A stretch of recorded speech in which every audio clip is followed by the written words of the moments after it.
Sometimes people get lucky. Sometimes people get innumerable chances that for some you'd think it's unfair. And sometimes that works out and changes culture as we know it. There are those who hinder their own ability due to their own vices, habits, struggles, and illnesses that they self-perpetuate. And today, we're going to talk about one of these people who Jack Kerouac himself described as, quote, the greatest storyteller I know, unquote. On this episode, we will begin with the early life of a man called Herbert Huncke. Hello and welcome back to the library, and before we get lost amongst the stacks, I want to introduce my guest and my friend, Mr. Vernacular Spectacular himself, Davis Peck. Oh, it's good to be here. Good to be back, huh?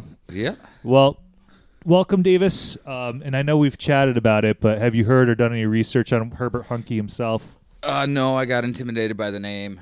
Yeah, well, you'll understand that name soon enough, honestly. Actually, I think you'll get a gap at it. The second question is, how much do you know of the Beat generation? Not as much as others, but I think the broad strokes, just sort of, we're going to start being hippies, but, you know, haven't mastered the drug or the psychedelic drugs yet. Well, yeah, and they weren't that, they were around. Let's leave it as that, but they weren't that accessible. Yeah, they weren't getting invited to those kind of parties. No. Well, before we get to Beat here, see what I did there? I want to acknowledge the two sources I used for all these episodes. Really, I only used two. Firstly, it's the book called American Hipster, the Times Square Hustler, who inspired the Beat movement by Hillary Holiday. I don't know why she called him a hipster. I wanted to say that because that wasn't a word really used during the Beat movement, but you know, it was written in the 2010, so there you go. Otherwise, the other book I read for this was the Herbert Huncke Reader, edited by Benjamin G. Schaefer. So we're getting it right from the source himself. So Herbert Edwin Huncke was born on January 9th, 1915. His mother was Marguerite Bell Huncke, and his father was Herbert Spencer Huncke. His father, at the time of Herbert's birth, was a mechanic. He was born what I think would be considered upper middle crust, so Herbert the younger, in the town of Greenfield, Massachusetts. There be dragons. There be dragons. That's no longer the greater Boston area, right? Oh no, that's Western Mass. That's like New York. I looked up where that is. It's still closer to Boston than it is to Albany, if I'm not mistaken. Now, before moving forward with Herbert's life, I think it's important to talk about his grandparents, particularly on his mother's side, because even though they didn't play a huge part in his life directly, they did on his mother, so very much indirectly. His grandfather was Edwin Jasper Bell, who in the late 1800s moved out west for some adventure and fortune. He would later meet Clara Alma Oregon, the, quote, beauty and saucy, unquote, daughter of an English-born cattle breeder and ranch manager who lived in Laramie, Wyoming. When they first met, Clara told him that the service entrance is in the back. Nice. Class act. Seriously. So you're already thinking about where she is in life. He responded, young lady, someday I will marry you. His grandfather could simply be very affable to the right person. However, he had a very dark side to him. I'll do the bopping and you do the skinning. Oh, it's going to be pertinent now. Quote, it was claimed that he beat her and then in repentance bought her jewelry to win back her affection, unquote. Want to make that joke again? Yeah, I'll do the bopping and you do the skinning. His, let's just say, strong-willed personality also got in trouble one day when there was a violent thunderstorm that swept through the plains of Montana, where they were at the time. Quote, he stopped the team being the team of horses, wrapped the line around the front wheel hub, and tied their ends to a spoke. Then he went to the rear of the buckboard and took out his .30-30 rifle and fired several shots into the sky, trying to shoot God for allowing such a storm. Fair enough. He called on God to come down and fight him like a man and called him every name of opprobrium he could think of, unquote. What a dude. He grew what I would say is a small fortune at the time, and then he lost it all. One of the people he lost it to was a medium who led him through a seance as he wanted to talk to two of his dead children. Clara's brother and sister. Which, okay, I get you are like a grieving father, right? You want to do anything to bring back the kids you lost, to do whatever you can to make yourself feel better. But there is a level of what I think is just selfishness because, and this is the quote from the book, quote, "The clairvoyant talked him into buying a $400 oil painting. Executed by the medium herself, the painting of Edna was hardly a study of realism. Somehow, the painting made him feel better," unquote. You want to guess how much $400 back then was? Oh, 10K. Even higher, $13,000 today. Jeez. He also lost most of his money, though, by investing in a farm that didn't profit. I mention this because it's definitely instilled a kind of paradoxical innocence, importance, and subservience to Herbert's mother that will make things very tough for her when she actually meets Herbert the Elder. Which she does, as Marguerite's future husband was tasked to drive the very first automobile to Laramie, Wyoming, has ever seen. Where'd they leave from? We'll see in a second. So, yeehaw, partner, looky here there. This equine machine faster than a horse, stronger than an ox. One day, I'm sure somebody will invent some kind of larger transport that will be able to, well, let's see how to put it, fulfill all a man's desires while someone else drives with a lot of room, and maybe they can find a way to permanently save it so I can go back and watch again and relive the moment. Something like a haulage humper or a fellatio freightage or a cunnilingus conveyance. Yeehaw! I had my fun there. This is where things start to get dark for Marguerite, because Herbert Edwin Huncke was the man who drove that automobile to Wyoming. One of the reasons why she got married was because her parents effectively wanted her to leave the house due to financial troubles. And I guess I didn't actually write this down, but he drove the car from Chicago on her future husband's part. So yeah, from Chicago to Laramie, Wyoming. That must have been a trip. Yeah, that's a trek. That's a trip today. And we have modern highways that go 90 mile per hour in Montana. On her future husband's part, he was smitten with Marguerite because he was convinced, for no apparent reason whatsoever, that his father himself was Jewish, though that was not true. For whatever reason, Herbert's father thought he was his father was Jewish, and he needed a, quote, pure Aryan bride, unquote. Well, that's a dangerous mix. Which he thought of this before the Nazis came to power. Yeah, well, Nazis weren't a bunch of unique thinkers. No. That was not their forte. So, Edwin J. Bell, the grandfather, died. A year and a half later, in 1914, the Hunkies found themselves in Massachusetts, where they married in January in Ipswich, which must have been fucking cold. A year later, our protagonist was born. The father took a job as an apprentice at an automobile manufacturing company. Well, these Midwesterners did not like Massachusetts at all, really.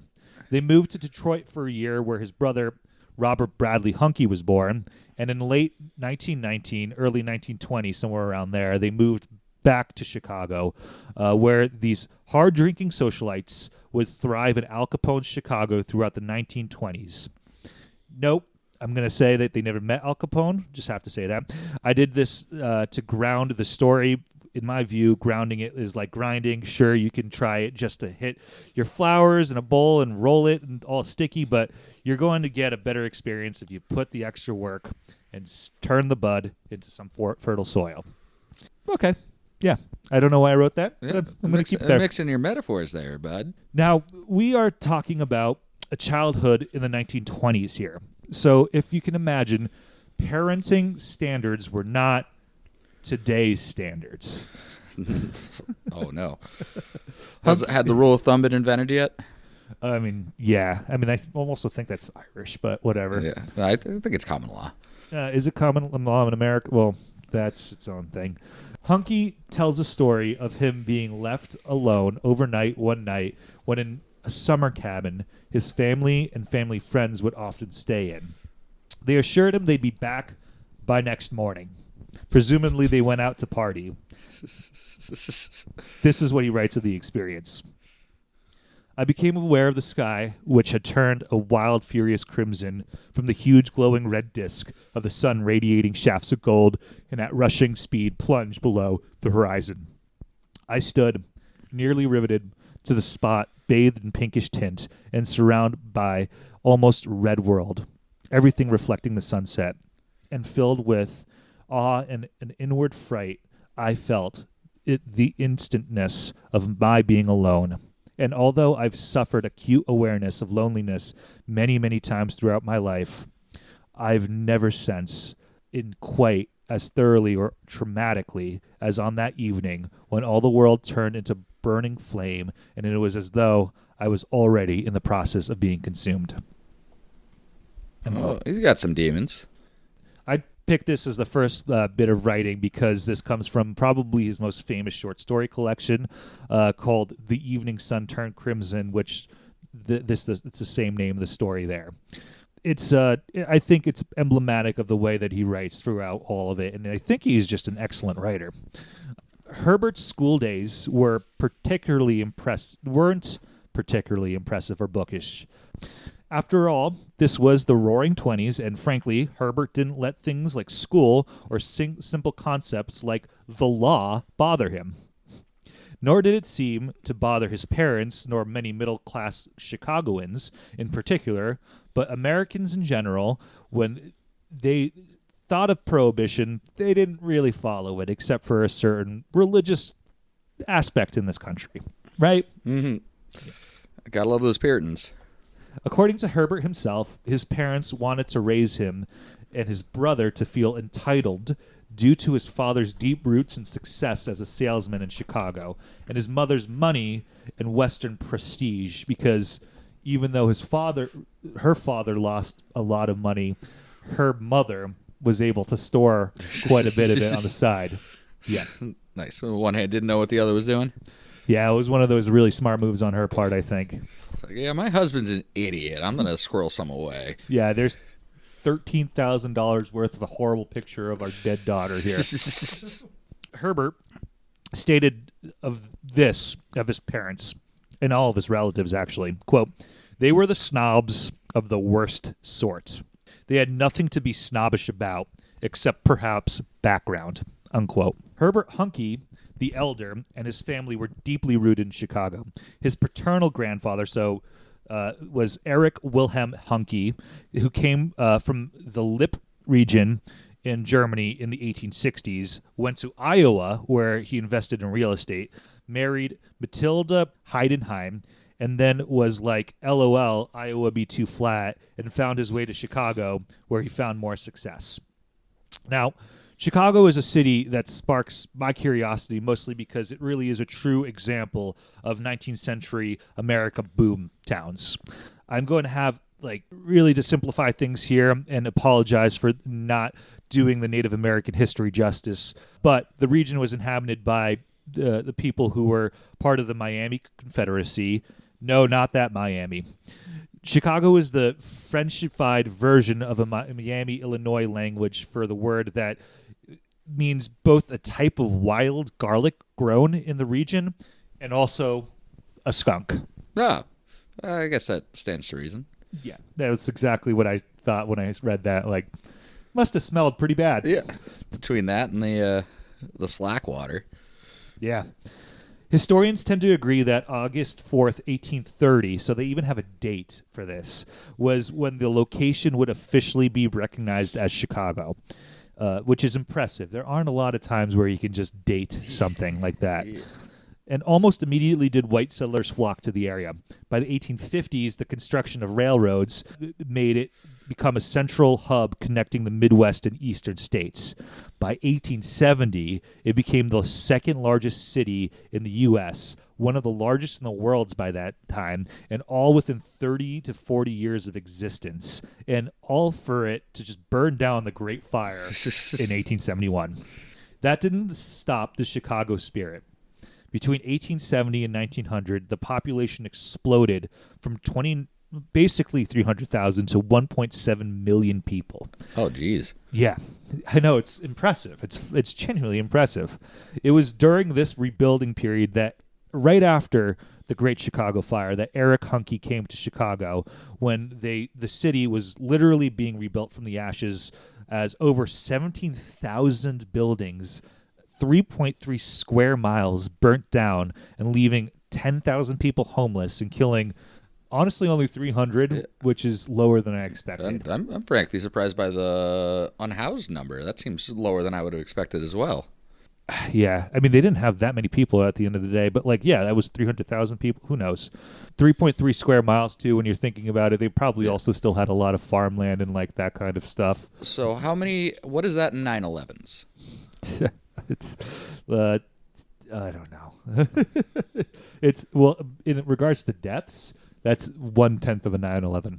Does that make sense? Yeah, that makes sense. Okay. It's the millennium mindset. We have to always compare things to 9/11s. Yeah. Megadeth is just too big. The Hunkies were a proud people, as I touched upon. A good example of their pride is that during World War I, when anti-German sentiment was running absolutely rampant in this country, many German-American citizens anglicized their names and hushed up their German heritage. It got to the point that institutions such as the German Hospital was renamed to the Grant Hospital, and the Kaiser Frederick Mutual Aid Society turned to the George Washington Benevolent and Aid Society, which I guess the latter I'm okay with. Yeah. The Hunkies decided to keep their name out of all of this time, though I don't think Herbert the Elder spoke German, as from personal experience, you tend to lose your language within a generation. Well, I mean, up until World War I, there were more German language newspapers than there were English language newspapers. Yeah, and it stuns people to say that, but German is, I think, still to this day, the largest self-declared ancestry in European self-declared ancestry. Yeah. Still, even with all this pride, they were a very grim lot. There is evidence that Eric beat his first wife and eldest son, which could be Herbert the Elder, but the birthing order is actually uncertain. The family, nice. I know, right? Those are the records. Then, the family rarely saw one another, except on mandatory holidays like Easter and Christmas. So extended family, and they never spoke outside of that. Herbert, our protagonist, the younger, had a pretty loose childhood who was afraid of his father and had a weird, somewhat disrespectful and almost sister-like relationship with his mother. More on this later. His early childhood, he was kind of just allowed to run around Chicago all by himself like a little rapscallion. Now, I will say, this will be the most honest podcast script I have written because the author we are discussing was so openly honest about his past. In fact, true to the generation of his writers he influenced immensely, his works are largely, if not exclusively, autobiographical, and all but maybe one or two of his stories are in the first person. I preface this as we start talking about his relationship with his parents, but first we're going to talk about the parents' relationship with one another. You see, I didn't just add the info of Hunke's grandparents frivolously. Parents coming out of those different types of abusive relationships tend to perpetuate generational abuse. And as often in the case, we're going to find it here, unfortunately, such as many social media moms tend to do today and publicize their abuse. As Hillary Holiday, Hunke's biographer, described best, quote, Herbert's parents had a furiously unhappy relationship, unquote. Which nice. I've never heard that before. Furiously unhappy is a different level. Herbert witnessed this, and I'm quoting him again, quote, I recall my grandmother removing a pair of scissors from my mother's hands by force because she was threatening to cut her own throat, unquote. Oh.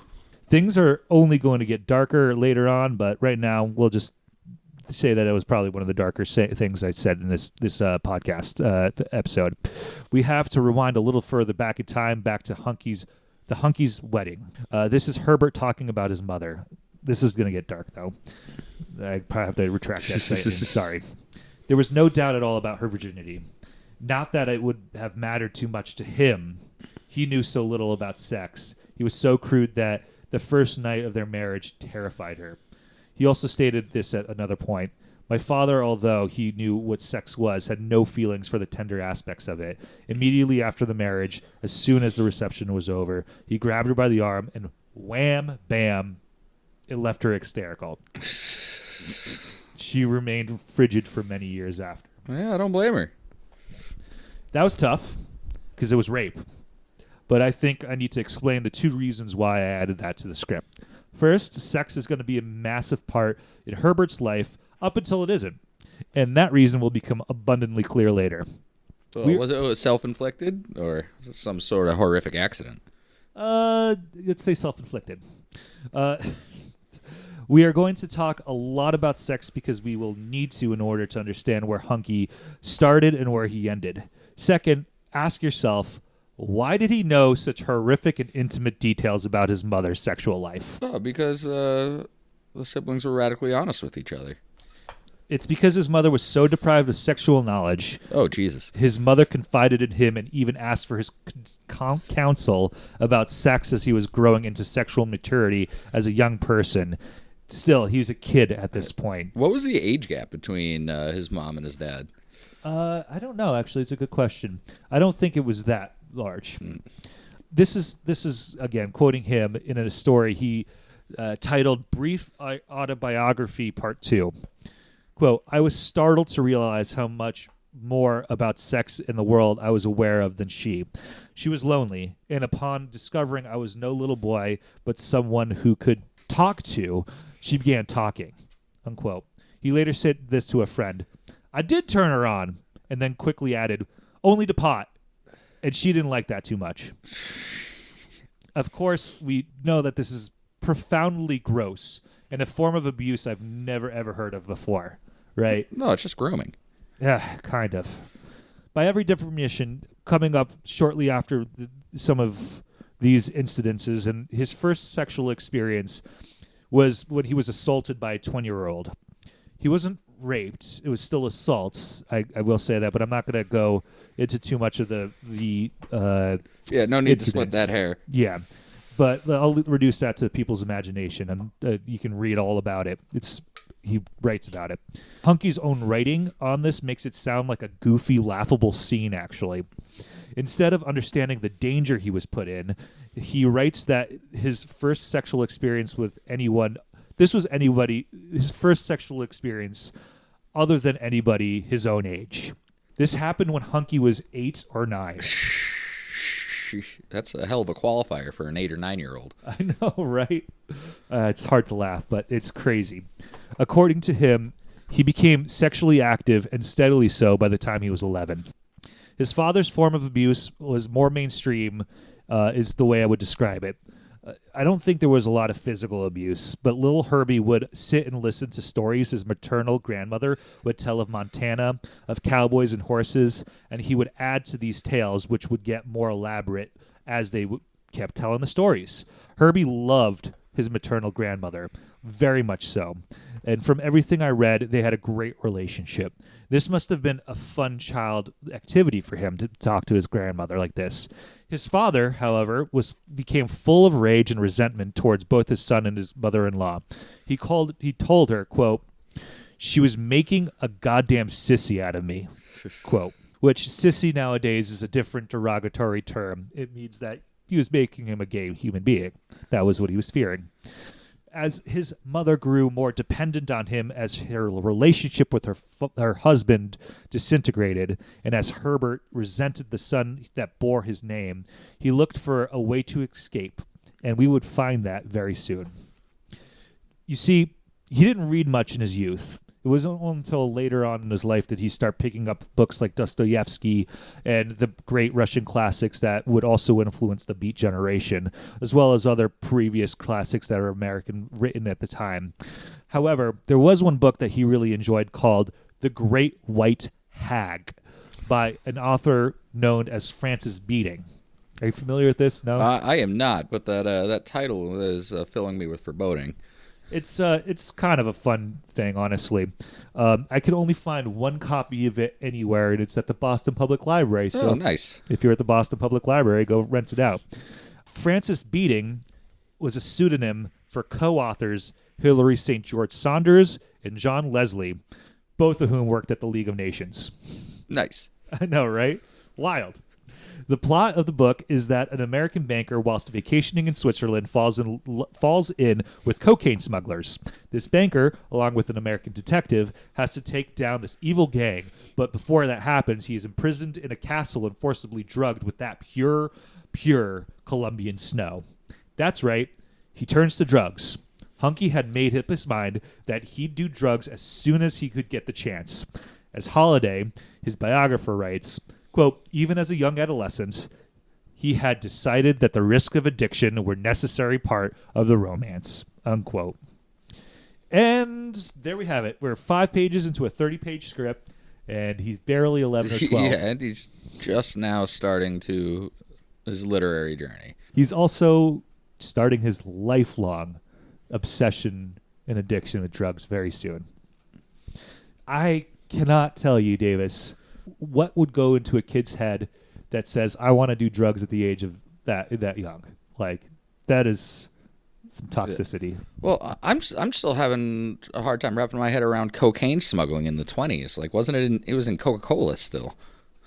Well, I think it was, well, I actually have no clue when Coke was illegal. I forgot when that happened. Yeah.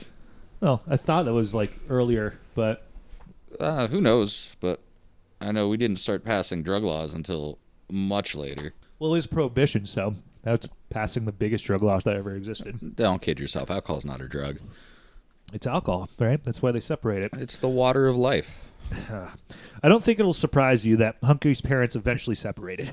Marguerite, Robert, and little Huncke moved to an apartment on an affluent side called the north side of Chicago. It's the affluent side at that point, and I think still is. Yep. Now, the timeline here is fuzzy, but it happens around when Herbie was in his preteens because he writes in his only full-length, basically an autobiography called Guilty of Everything, that they divorced when he was 12 in 1927. And even though Herbie lived in an affluent part of the city, he had pretty much free reign of the entire city, all night, every night, whenever he wanted to go with whomever. This was a different time, about a century ago, but still wildly irresponsible parenting. Because he gets into some stuff many people his age and many people much older than him probably shouldn't.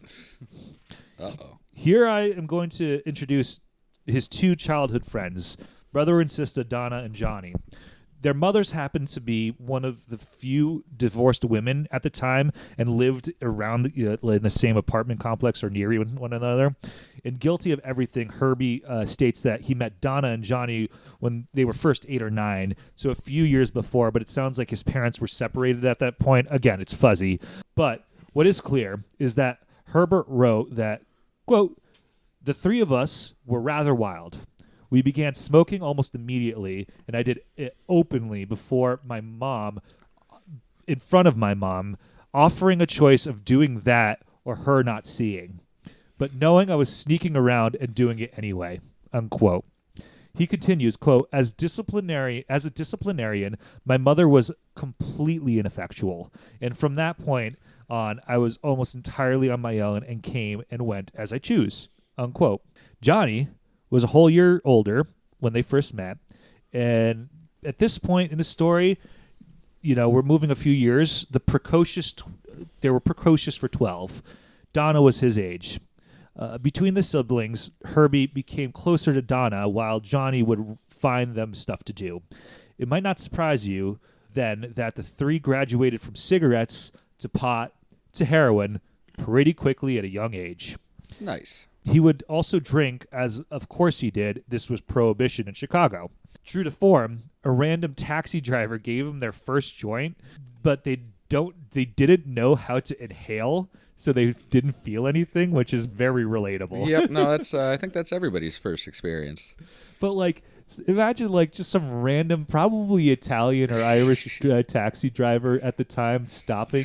Could have been Polish. It could have been Lithuanian. It is Chicago. Hey, you kids want to try something? Here's a joint. It's like I got puppies in the back.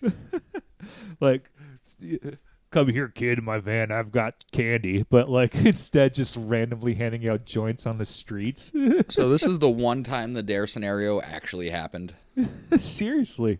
Yeah, I think they might have had to read his stories in order for him to find that out. So the next time he learned the proper technique, as I wrote, and the boys couldn't stop laughing. Having a great time. Nice. Seriously. Again, very relatable. Quote, drugs lifted me out of the humdrum. I felt like Superman. From that point on, I stayed with drugs. Unquote. Donna went to a Catholic school where she shared in a common revelation that she much preferred girls. You know, something that's pretty common with Catholic school girls. Herbert found himself very sympathetic to her feelings, as he, too, often had same-sex experiences, pretty much exclusively at the time. According to Hillary Holiday, soon Donna would find, quote, older lesbian friends who drank, played poker, and fought hand to fist when romances went sour. Adding to the chaos, some of the women ran prostitution rings. Nice. The parties only got louder and more dramatic when the streetwalkers returned in the early hours of the morning and headed straight to the liquor bottles. Raucous. I know. That sounds like a blast. It wouldn't surprise you that a kid would get himself into trouble doing hard drugs either. Quote, I want to tell you about my first overdose. Oh, that got dark real quick. Huh? Donna had developed a crush with a girl named Esther. She was supported by a guy, so Esther was supported by a guy who was a co-owner of the biggest nightclub in Chicago. He was an old Greek. I doubt if there was any sex involved. He liked the idea of having this young girl, and he kept her in a fairly nice apartment in the near north side. When he wasn't on the scene, Donna and Johnny and myself, and others whose names I can't even recall now, would party there for days on end. Either she would have junk, pot, or both. On this particular occasion, we had taken off all our clothes and were just generally bawling. I don't know who was bawling whom or what, but we were sitting around naked. During the course of the night, someone came in with a bottle of moonshine. Of course, I had to have the whole hog. I was already knocked absolutely unconscious on pot and heroin, but still functioning. As the story goes, this is all read back to me later. The last I recall, I was taking a drink. Unquote. Is this the first literary blackout? I mean, it's not even a blackout. It's definitely an overdose, but damn. Other than the heroin, again, it's pretty relatable. I don't know. I guess just not when you're 12. He's still 12? Yeah, he's kid. still fucking 12. He's still 12. And, like, bawling here means sexual intercourse. Yeah. It's pretty wild. Now, somebody...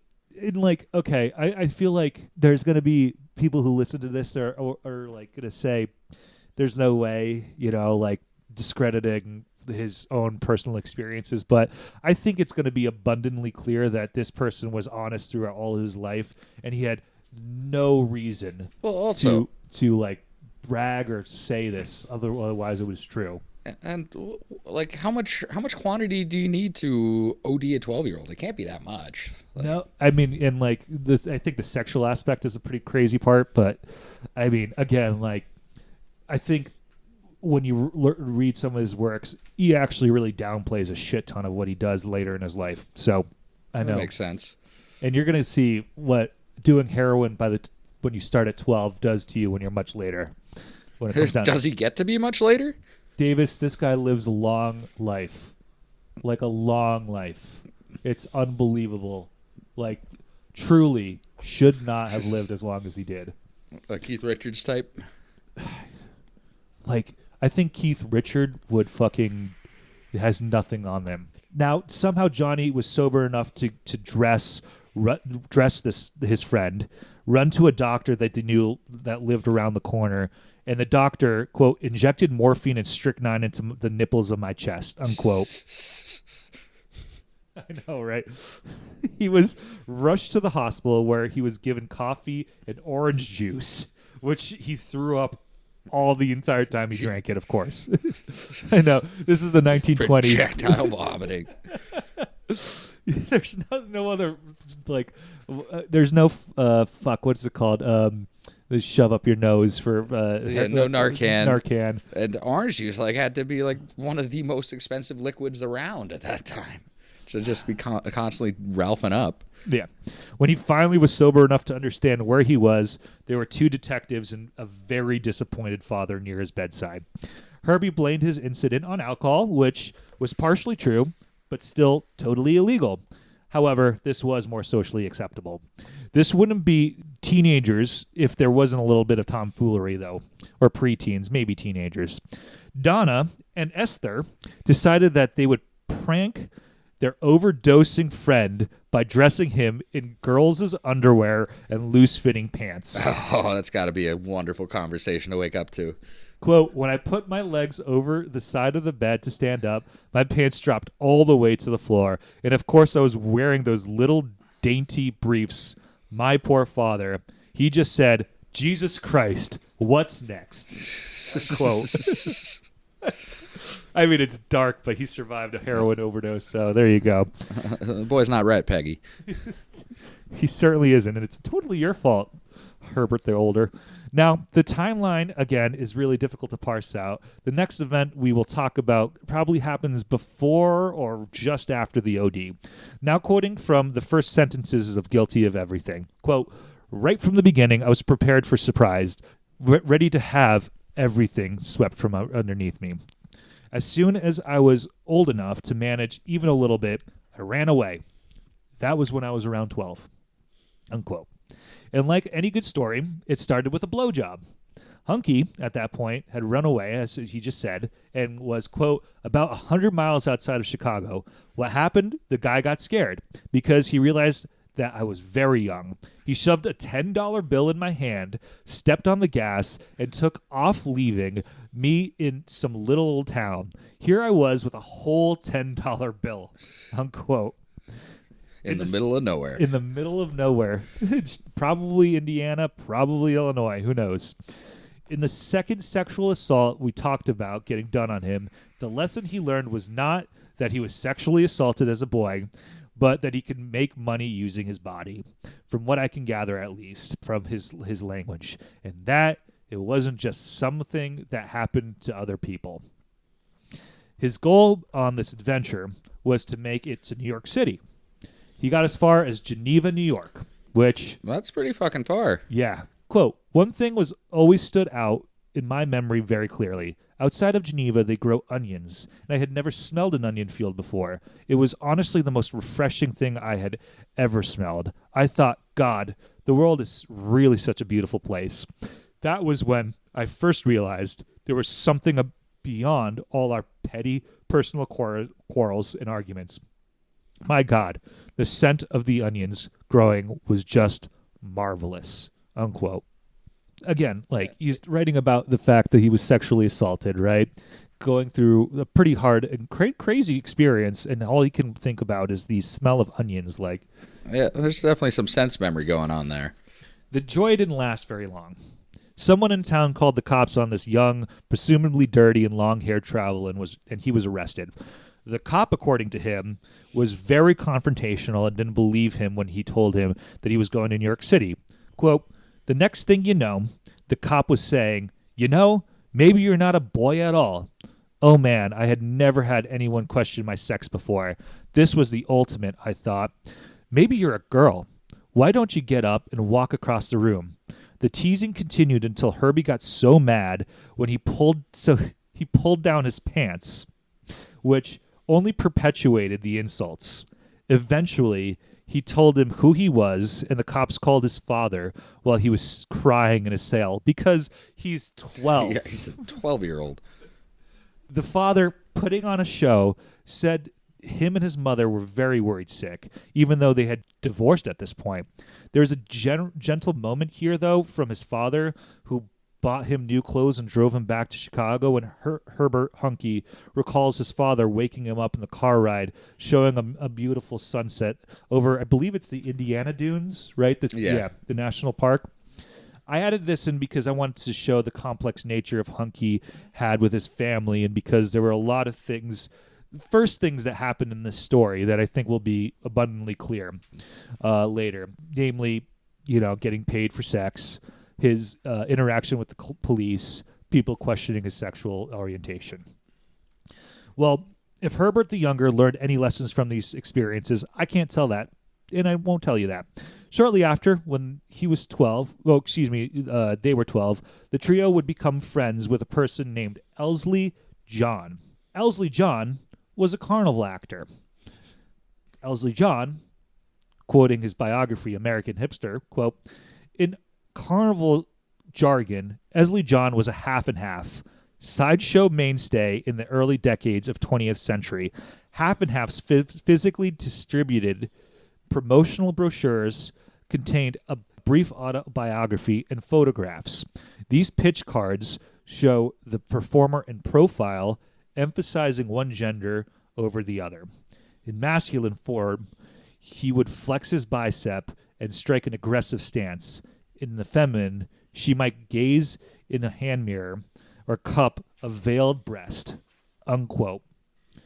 Yeah, they use the word hermaphrodite several times in this because that's the way that they refer to that's as how they conceptualized it back then. So if you read that, it's an antiquated term and probably offensive nowadays, but that was the word they used. Well, I mean, I'm sure it was offensive in the day too, but it wasn't the slur that it is. Well, it was used by Elsley John himself or themselves.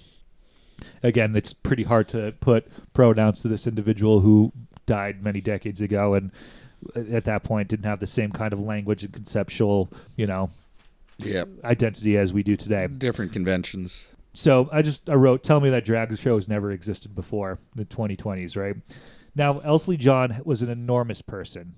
And depending on when Herbert writes about Elsley John, dictates his feelings towards this person who was clearly very influential on him. Early, as Elsley was referred by he, for instance, but later in Herbert's work, Herbert refers to Elsley as she. Herbert also has a far more sympathetic view of Elsley John when he was younger and more harshly and cynical when he was older. Certain facts that are true is that Elsley John was, again, physically enormous, would inject paraffin on one of their breasts, and was a massive drug addict. Elsley John would supply pretty much anybody with drugs, even though they didn't have money. He also sold them and was a pushover of a pusher, if you will. Oh, what a guy. And this, of course, got Elsley John, Johnny, and Herbert Huncke into a lot of trouble. The cops burst into the room when all three of them were presumably doing drugs and arrested all three of them. Johnny and Herbie got released from jail after one night because they were still minors. But Elsley John was now in his early 30s, so he went straight to jail, probably for a long time based on his experience. Now, the timeline here, again, is fuzzy because we are dealing with heroin addicts for the entire series, but I think Elsley John was the first person who also gave Herbert Huncke Benzedrine. Ooh, benzos. He gave him benzos in order to kick his heroin addiction. Which is not what you do. Well, that's why heroin was invented as a alternative to morphine. Yeah, that's true.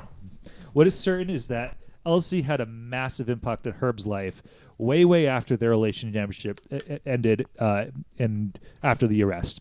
Soon after the arrest, Johnny's mother remarried and they moved into a hotel the family managed. Now it's not clear again what happened to Donna, the sister, only that she's out of the picture at this point. Probably for the best, because what happens next is not fun. Johnny had gotten a taste of drugs. He became a teenage drug dealer, selling and delivering out of this hotel.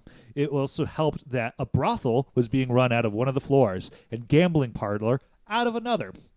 Herbie would tag along, though not really participating other than using drugs.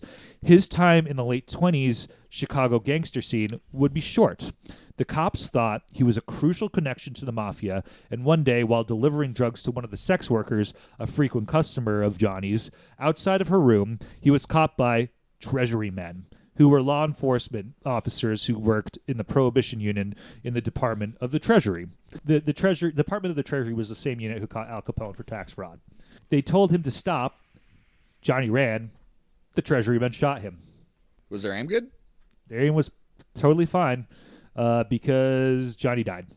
After this, Herbie decided to kick the habit, at least for a bit. You see, it's hard to grieve over a friend when you are suffering from heroin withdrawal. So, what do you do if you are a teenage dope addict with few places to turn? What do you do, Davis? I don't know. Turn to benzos? No, I said I don't know what I'd do either. Herbert Huncke asked his mother for help. He blurted out to her that he was a drug fiend, seeing her son, who she had already broken with so many boundaries at this point, was in trouble. She helped him. Quote, she said, well, what can I do about it? Do I have to take you to the hospital? Hospital didn't sound like the right answer to me. So I said, no hospital. I'll tell you what. I think I can get about 2.5 days supply, and I come home here with you. I'll stay in the bedroom, and you can measure out the amounts. We'll work out a schedule. I think I can kick it. Unquote. Herbie later writes that he felt sorry for when she was horrified the first time her son punctured his skin with a hypodermic needle. Yeah. It's like, of course. No one likes that.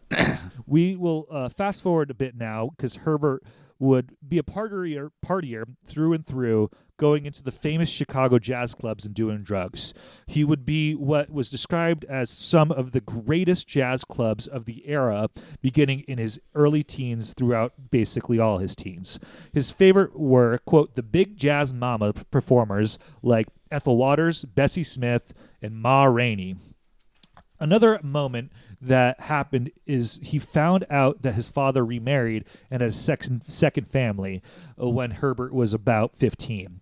This was a passing fact, but something to note for, I think, basically because we won't be talking about his father anymore or his brother. In 1933, at the age of 18, his beloved grandmother died. Herbert had decided he was done with Chicago for a little bit. And as you can imagine, also, he wasn't one to hold a steady job and had no inclination of settling down ever in his life, never holding a real job for very long. And we will find out about this later, but a perverse sense of self-preservation was with him at certain points, too. Makes sense. Yeah. He was on a constant scavenger hunt to find drugs, which would really be the best way to describe his whole life. In 1934, he decided to take this scavenger hunt on the road. Quoting his biographer, the biography American Hipster, quote, Huncke spent much of his time between 1934 and 1939 on the road, venturing to Louisiana, Tennessee, Florida, Texas, Missouri, and California, and stopped at many points in between. In an interview he did with the Washington Post, Huncke said that in 1934 he spent time in a civilian conservation corps camp. Unquote. Hillary also mentions that there's no real proof that he was ever hired by the CCC, only that he just spent time there. So, bumming it, taking food from the CCC. Well, that and also, you don't make money in a gold rush digging for gold. You make money selling shovels and other things. I mean, he wasn't making money here, Davis. He was just bumming it. You sure he wasn't selling himself? At this point, I don't know. Actually, it's a good question, but there isn't any proof. In 1937, he did stop by Chicago one more time. He moved in with his brother Bob, who had graduated from high school, earning $15 a week at a department store. Yes, Bob is the person from Chicago who worked in an old department store. Bob is the person in Chicago who doesn't work there anymore. What did he get fired for? It's a good question. I know there's a sect of listeners that will get that joke, though. I mean, I didn't write too much about Bob because Bob doesn't come back in his life that very often. But Bob was going to end up being a massive alcoholic and dying of alcoholism. So, runs in the family, I guess. They lived on 5100 North Sheridan Road, and, well, they partied hard. Herbie, the older and more experienced, was far more into the harder drugs than Bob was, who was, like I said, a drinker. Bob got burnt out. Herbie told him at least once that you just have to beat yourself. Obviously, This meant he had to push himself harder while doing drugs or drinking, but this usage of the term beat is something that will eventually make him famous. Oh. He would often say to his friends, his fellow writers, the phrase, "Man, I'm beat," describing how he felt during his drug binges. And this is what people believe the phrase comes from and where the word beat movement comes from. I always assumed it had something to do with meter, but that makes a lot of sense. Yep. Now, the landlord, in the accounts I read, enjoyed the brothers and their company. However, they didn't pay their rent. This would be a pattern for Herbie basically the rest of his life. His delinquency on rent would be a problem for him many occasions, and he would pretty much only ever bum off of people's lives from basically here on end. They got evicted.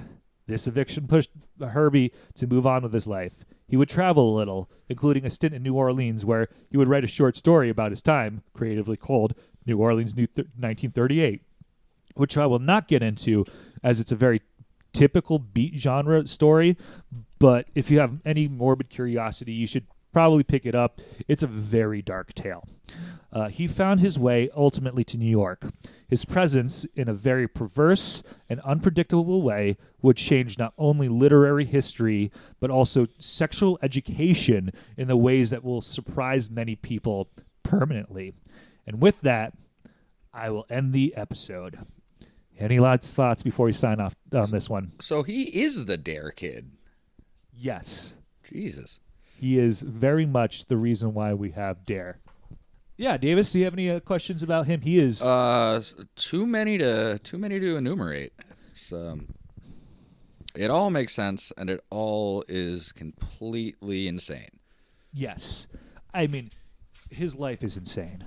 There's nothing about this where it goes, that's just why. How did he survive? Yeah. Everything about it. So I think we're going to leave off when he's about 22 or 23, being in 24. But before I set off, I'm going to plug things. Patreon, which was taken down because it was marked as a scam, is back up again. So that's Lost in the Library on Patreon if anybody wants to help out. Also, any questions, please send them to lostinthelibrarypodcast@gmail.com.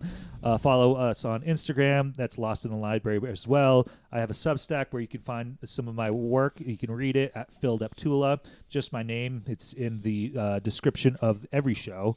That is currently under development, the Substack, and everything I do up there is free as of this recording and will be until maybe one day I decide it's not. And if you have any of the following, if you are following this in real time, my wife is literally due any day now, so there might be a succession of recordings. All right, till the next one, Davis. Till the next one. Thanks for having me.